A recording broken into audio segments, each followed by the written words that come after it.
We are jam-packed with live streams all week this week. It is just one of those crazy times in Instructure where lots of things are happening all at once, and we can't wait to tell you more. There's just so much happening. We got a digital learning day tomorrow. We're also going to talk about the Panda Pros on Friday, but today I have two of my favorite people to talk to when it comes to strategy and trends in education. Instructure recently launched this research. We're going to throw all of the links in the comments. Any questions that you have, please throw them in the comment section. Follow us on Facebook, Twitter, YouTube, LinkedIn, reshare, like, do all of the things to let everyone know about this research because it's so impactful. I think it will not only, Trenton, kind of solidify some of the thinkings that we already had, but also ask a few questions of ourselves on what we might need to be focusing on as the state of teaching and learning in K12 education. I'm going to turn it over to my good friend Trenton, who will do further introductions and kind of launch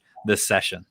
Yeah, I'm excited to talk about this. I'm Trenton Goebel. I'm the Vice President of K12 Product Strategy here at Instructure. And I told Tracy when they asked us to talk about the study that there's nobody I'd rather have this discussion with than you, Tracy. Well, likewise, Trenton, and hello, everyone. I'm Tracy Weeks, and I lead our government affairs efforts here at Instructure. So excited to dig into this study and the findings that came out. What'd you think? So, you know what's interesting, and I think we should say both Tracy and I, we have very similar background in that we both spent a long time in public education. We both taught. We're both school administrators. Tracy was a state level administrator, district administrator. I was a building level administrator and a district level administrator. And so looking at this study, I think it's important to understand why we did this study. You know, that during the time of COVID, obviously we saw that this was going to create significant changes for teachers, for schools. That technology was going to be a big part of the process of making that transition to a remote learning environment. And I think as a company, we're super interested in understanding ways that we could better support teachers in this work. Because I can tell you from day one, I felt overwhelmed for teachers in thinking about, oh my gosh, we have to completely shift our entire teaching pedagogy, our instructional, structure for the way that we do our work, and do that overnight. And so getting information was important. And so as we went out to do this study, it's important to understand we didn't do this study. We actually contracted with Hanover to do this research and to go out and survey as many people as we could across a wide spectrum of folks, geographic areas, socioeconomic areas, to see if we could get better information. And the one thing that stood out to me, Tracy, and I'm curious to see if you had the same response, is I wasn't surprised. Yeah, I wasn't terribly surprised either. I actually think that it was good that we had this research done because I think there are a lot of assumptions that we made and those were built out of sort of anecdotal evidence we have as we work with schools and districts and states and educators across the country. So to have a third party go out there and actually ask questions that weren't necessarily going to be biased because, we were asking them, that folks didn't know who was asking. And that it was coming up with some of these same key trends. I think it's good to sort of have that validation and gives us a sort of a steadier rock to stand on as we look at, so what, about some of this information? How do we move forward from it?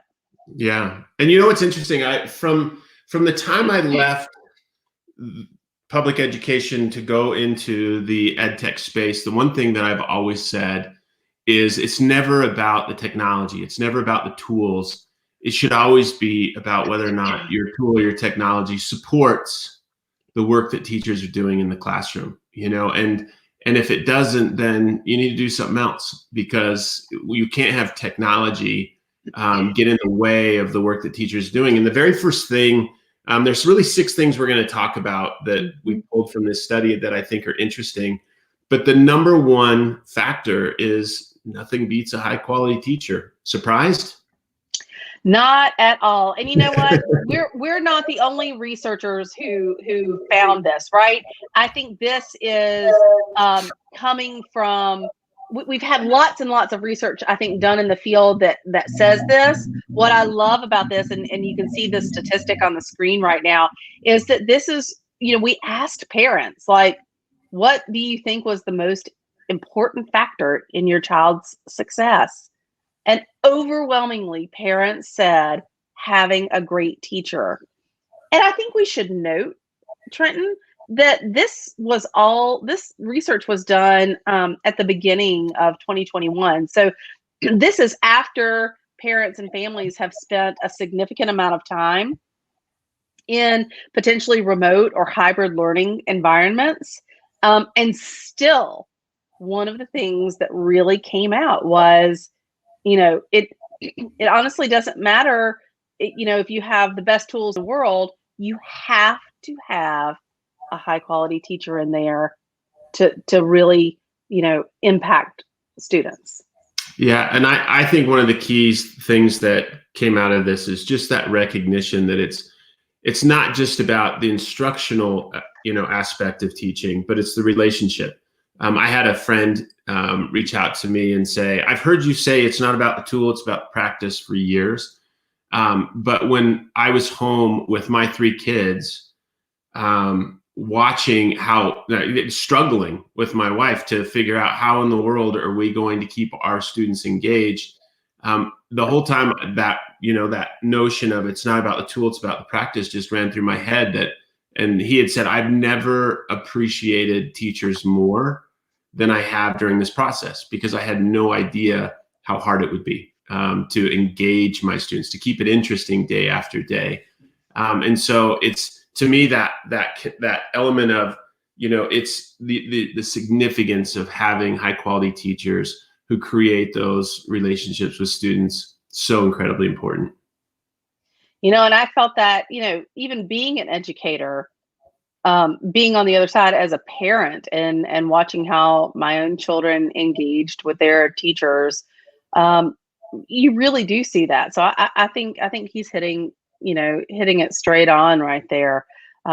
Really watching, and many of our teachers were building a whole new skill set. Yeah. Once upon a time in my career, I led the North Carolina Virtual Public School. And one of our mantras there was, good teaching is good teaching. It doesn't matter if you're face-to-face or blended or virtual. Good teaching is good teaching. And we need to have those practices wherever we are. And the tools are really going to sort of amplify and magnify that good teaching and those great practices. They can also amplify bad practices, to be quite honest. Yeah, that is true. And what you just said leads us into that second element, which is, engagement is key to student success. And when you look at, the way that people responded to this, I think at the very, very beginning of the pandemic, there was this move to say, we've got to go remote. And everybody went through this process of thinking about, how are we going to engage our students? If you remember, for a lot of schools, the way they did it out of the gate, because they had to, was just, picking up packets from the school. And that the lack of engagement made that whole process, I think it actually accelerated districts thinking about how do we change that paradigm to one that is built off of real engagement, where students were getting devices, access to broadband internet was obviously ramped up, and then utilizing tools that allowed teachers to be able to connect directly with their students became so important. And I think it's important to note too, when we conducted this research, we surveyed parents, we surveyed teachers, we surveyed administrators, and some of these different trends are born out of responses from some of those different groups.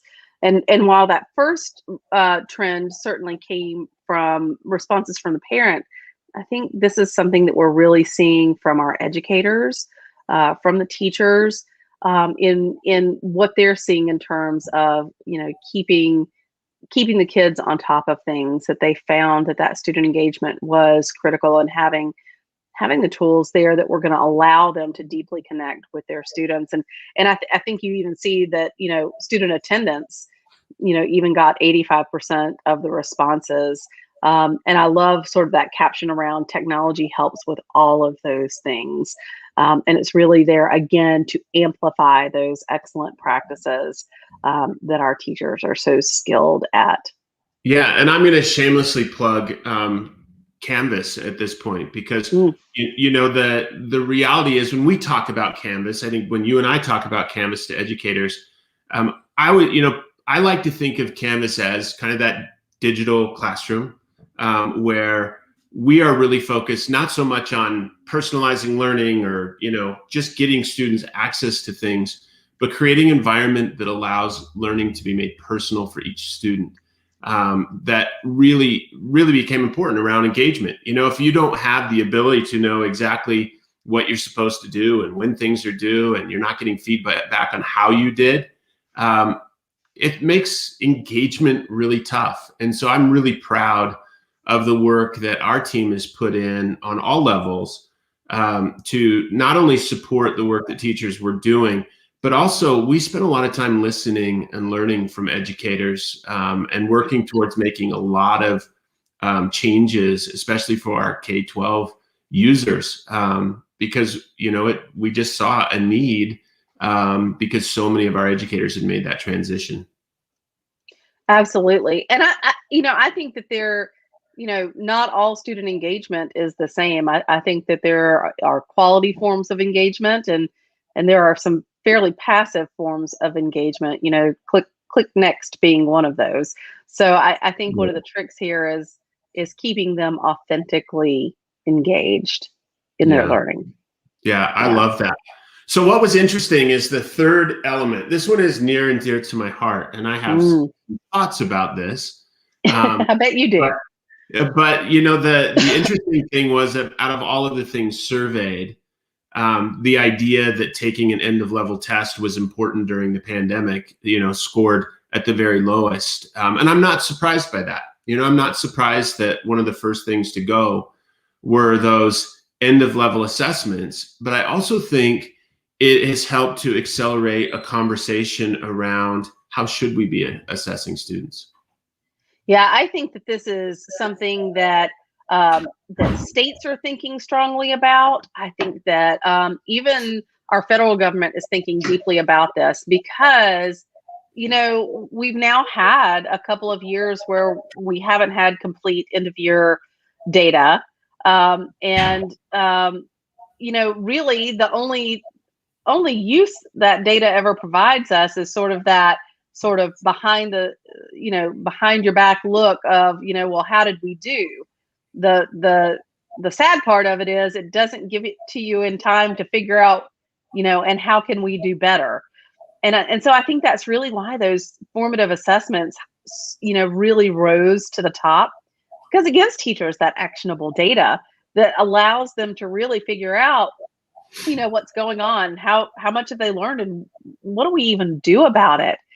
And it's really my hope that, as state leaders and policymakers continue to think about going forward, that they really take this into account. Is there a way that maybe we can shift assessments so that, especially in the ways that we use them for accountability purposes, how do we make it so that assessments really are, the purpose of them are to provide data back to students and teachers and parents at a time when they can actually use it to shift gears and chart their path throughout the year, rather than, really, how does my child stack up, but it's at the end of the year and I can't go back and fix it and do anything about it. So my hope is that we don't go back to normal, but we learn a new normal to go forward into.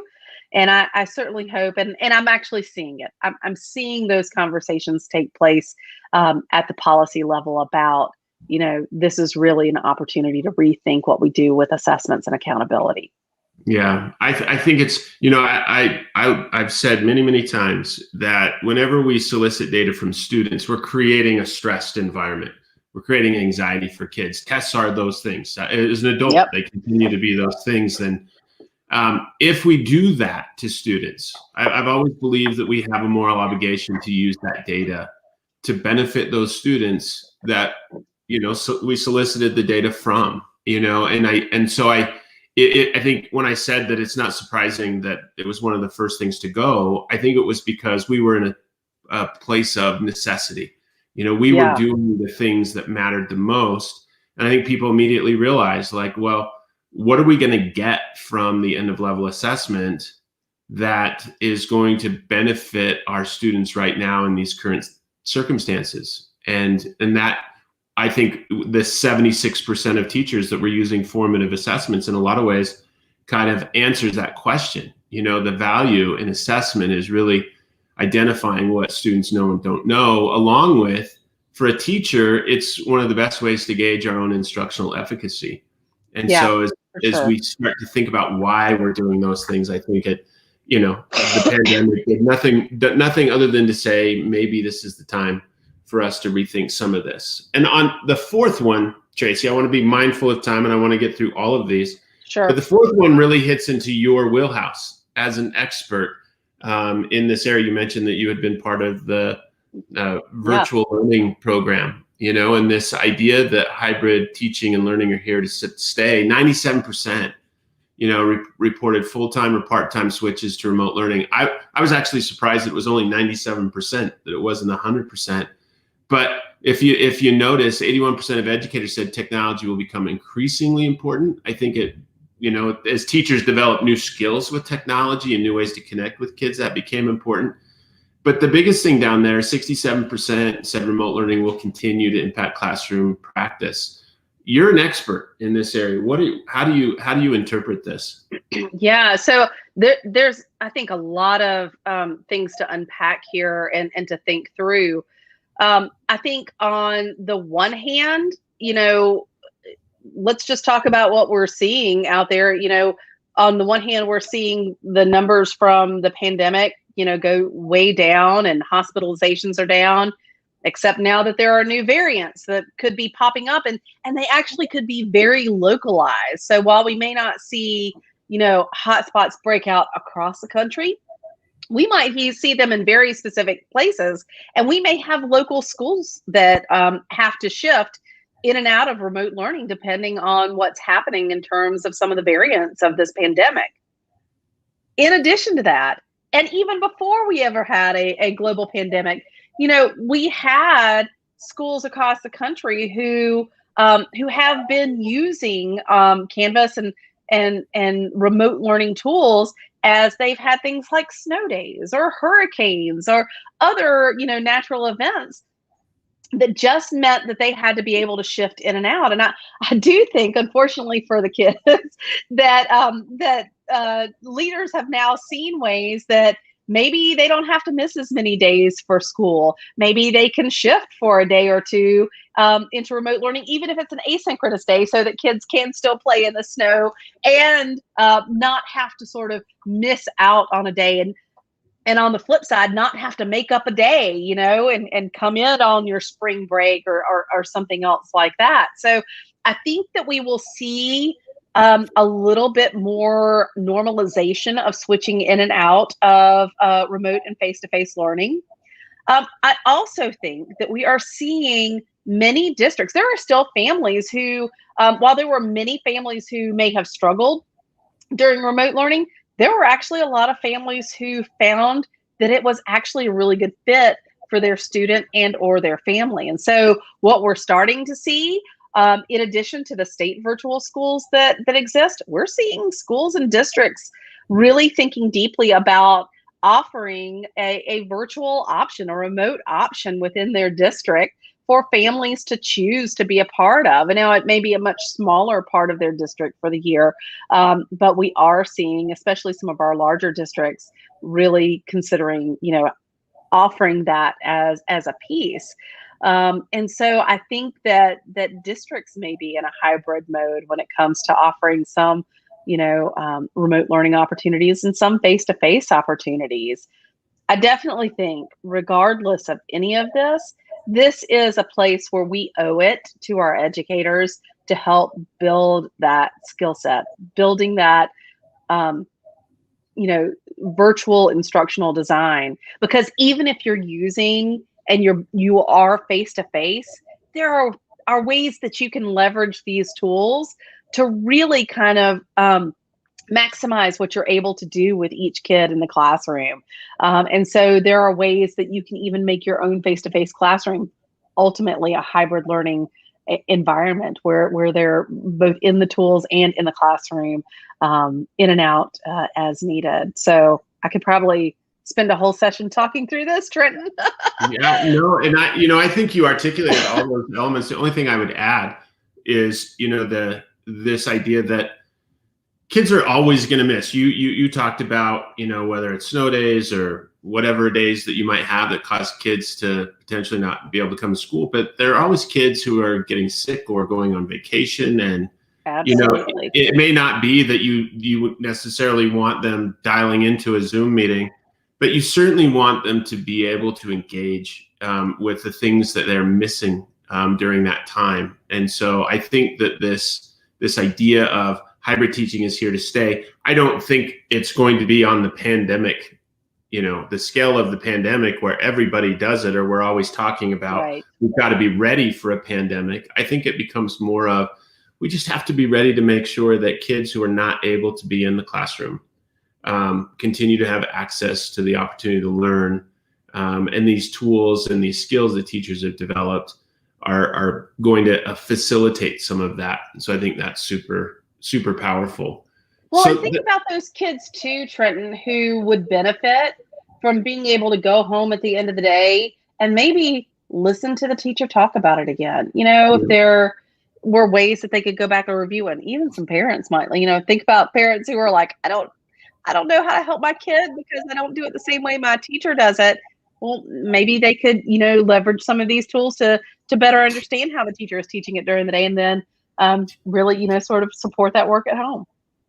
Yep, absolutely. Now, the next one, Tracy, I want to leave us a little bit of time to talk about this, because this is one where I said at the beginning, I wasn't really surprised by anything. There was one element of this that surprised me, even though overall, I'm not shocked in terms of what it said. Both you and I have spent a lot of time visiting schools around this country, and we've seen the inequities that exist in terms of access to technology, even infrastructure access, facility access that varies so greatly. But I think the pandemic, it didn't create the inequity, but it certainly exposed it. When you look at the first challenge that most districts faced, it was simply, how do we make sure students have access to a device and the internet? Yeah, I definitely think this is one of those things that did not surprise me at all, but that I think this first sentence here, that the pandemic didn't create the inequities, it just exposed us. Yeah. Those of us who have been working in the ed tech arena for a long time have known that these inequities existed, and I know I've spent a lot of time in prior roles advocating for equitable access to high quality broadband, both in our schools and in our homes. And there are frankly still parts of this country where it doesn't matter how much money you have, you can't get quality broadband. And I know that is something that Congress is actually wrapping its head around right now. And the president and US Ed and the FCC, they're all trying to figure out, how do we think about broadband as a utility and make sure that every, household has the opportunity to have it if they want it. But I do think that this, really made us stand up and take a look at, okay, not only do my students have access to hardware and connectivity, do my teachers, do they have what they need? And I think in a lot of places we found that the answer was they didn't, and expose some of those inequities. And I think I think some of the challenges in many places, especially when it comes to hardware, is that we do these big initiatives, and sometimes they're grant funded, and we get all this technology into the hands, but it's not, put on a sustainable funding model where it gets rotated out as it's needed, because things get tired. And boy, we know in education how to use something until its very last moment. But how do we make sure that we have sustainable funding models that are going to make sure that these tools continue to be in the hands of our educators and our students? Yep. And that really leads us into the very last one, where we have about 2 minutes, I think, to kind of talk through the very last of the 6 things that we wanted to talk about today. And, that technology isn't just a nice to have anymore. It's essential. 99% of educators believe their relationship with students impacts student success, and technology supports those connections, right? Can support those connections, certainly not a replacement for. But what you were saying is, I think, really important and ties that number 5 and number 6 together, which is we've long had kind of these strange funding mechanisms around technology. I've seen districts that go spend a ton of money on a one-to-one initiative because they received a grant or something.